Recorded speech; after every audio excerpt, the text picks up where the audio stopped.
devices. A good example is recently Pandora, the biggest internet radio service in the world, has just reported that 70% of its consumption is now on the mobile device. So yes, the future is definitely mobile. I mean, as you can see in this graph, the percentage of people accessing the web in India is now equivalent in terms of it coming from the mobile device versus the desktop. And I'm sure this was the latest stat on this is January 2012, so I'm sure now 6 months later it's probably surpassed desktop usage in terms of accessing the web on a mobile device. So what does this all mean for marketing? It's more challenging than ever. If you can start to consume all media on all devices with unlimited inventory, then it's really difficult for the artists themselves to actually start marketing themselves, because there's just so much noise now in the medium. So what does that mean for the future? It's starting to really reveal itself. So going back to my mental map of the framework that I look at in the media industry, you have production, you've got marketing, you've got distribution. Now distribution has changed into consumption. So what has happened to production is it's been disintermediated, and now you have software services and platforms like Pro Tools, Final Cut Pro, Adobe Creative Services, Ableton Live, etc., that enable the production of media to be accessible by really anybody. And this has led to a proliferation in programs, sounds, and genres, which is a good thing. And on the distribution side, you've got services like iTunes and Spotify and Netflix and Hulu and YouTube that are giving you unlimited access to basically every type of content available. And what this has led to is a fragmentation of consumer tastes. And so the problem really is marketing, and marketing has to evolve. And now if we focus on this is the biggest problem from my perspective, and it is going to evolve into basically two functions: filtering the content that's out there and then mapping it and targeting it to your individual unique tastes. So I see a future where there's machine-based filtering and targeting, and this is where we should really kind of, at Topspin at least, we're concentrating our focus. So kind of going a little bit beyond this now into the targeting part of that equation. The good news is that targeting exists today, and much of that groundwork has been laid forth with the social services. For example, every public like and share is a retrievable preference statement. Who you explicitly follow on Facebook and Twitter, etc., and are influenced by they're all publicly available bits of information. And your listening and purchasing info are now all accessible via the social services. So we are entering, or we're really in the midst of the era of the public interest graph. And the services that will capitalize on this will be the ones who are able to deliver media to your specific interest graph that's being updated in real time. Here's a good example of it. This on the ticker on Facebook, as I'm sure you all are familiar with, is the interest graph in full action right there. So targeting is pretty much set, and I'm showing you this slide to show that both this is Twitter and this is Facebook projected growth.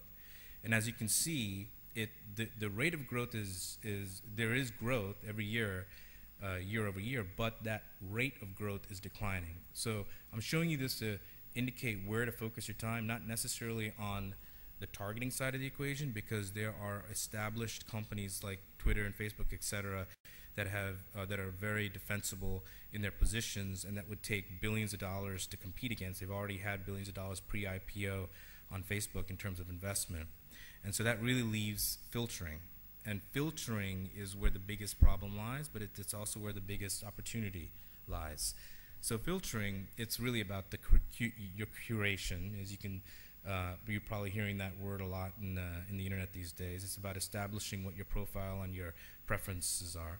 And sharing is the statements that you make about what you like or what you don't like.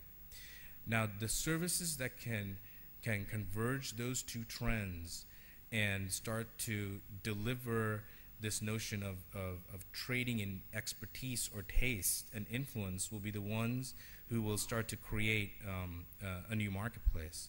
And in order for that to happen, a trust graph will emerge. And what I mean by this is we'll be able to quantify people's impact on an audience and based on their reach as well. And these are all leading into this notion of a reputation economy, which will slowly start to emerge in the next 2 to 3 years. And the idea there is, in my thinking, that we do a lot today in terms of sharing and offering our expertise online, and we do it out of our own volition. But in the future, there will be actually an economy based around that, where people who are tastemakers and trendsetters will be rewarded for their advice and expertise. So this is kind of another mental map that I think of, and I hear is the way I'm thinking about the filtering equation. So this is a graph of your interest. This is my media interest graph, and this is how I'm mapping that to a trust graph that will emerge in the future, where I start to follow different tastemakers and bloggers and journalists and labels and other artists to indicate to me what I should be filtering and listening to. And then the question is, like, what is these types of services? What can you do? I mean, honestly, the answer is really up to you. This is where the opportunity lies, and you will see hundreds, if not thousands, of new services coming around the filtering notion. And my particular area where I'm going to focus, and the problem that I have identified, is how to generate demand for artists. As in the past, with Topspin, the problem that I was pursuing is how to make artists make a living. Well, we're good. Topspin is really good at turning fans into customers, but still the problem is, how do artists find new fans? And I feel this filtering era is a way for us to help artists find new fans and generate demand for artists. So then the question is, well, how big is it? How big is filtering? This gentleman right here, he's a famous venture capitalist. His name is Fred Wilson from Union Square Ventures. And he was an early investor in Twitter, and he said something that was pretty poignant and something that I'm basing a lot of my thinking around. Namely, he has identified a cardinal rule of social media. For every 100 people, one person will create the content, 10 people will curate or influence or taste-make that content, and the rest of us will consume it. So I'm applying that rule to the way I'm going to be approaching this business in the future. So what's the big bet? So my big bet is I see the rise of a tastemaker class. And this tastemaker class, if you're trying to wrap a number around it, it's going to be 10 times the producer base. So as we heard from Fred Wilson, there's 10 people who curate for every one creator. In the music industry, the market size for musicians is about 5 million artists in the world globally. So there's about 50 million tastemakers and curators and influencers out there. And the other part of the big bet is getting them all under the same roof. We can then create a marketplace for their attention, because their attention is now worth something if they're able to actually impact an audience, and their trust and influence are soon to be quantified. And if we solve this problem, it has the potential of being a $30 billion market, because that's how much money is actually spent on marketing music and musicians and artists today. So what does this all mean? So, going back to a Socrates quote that is up on our wall in the office at Topspin, the secret of change is to focus all your energy not on fighting the old, but on building the new.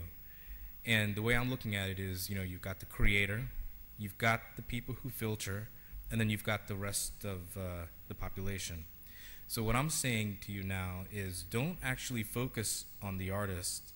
We're already doing that at Topspin. We've been doing that for 10 years, and that train has left the station pretty much.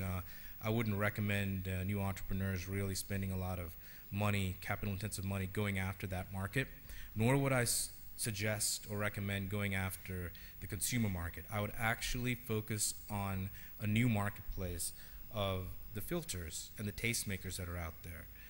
And the way I'm approaching it is, I plan to help artists, when they create the media, embed that media with certain filtering parameters that can go reach these influencers, who will then be the conduit to a larger audience. So although we're talking about the future, really the opportunity is now. We should focus on the tastemakers and influencers. They will start to rise in the next 5 years. We should plug into their available preferences, understand the sources of trust and their patterns in sharing, and then create a marketplace, because the market belongs to those who make an impact, not only at the atomic level with these individual influencers and tastemakers, but also for those services who build around them. Thank you. Thank you, Shamal. Come and have a seat. We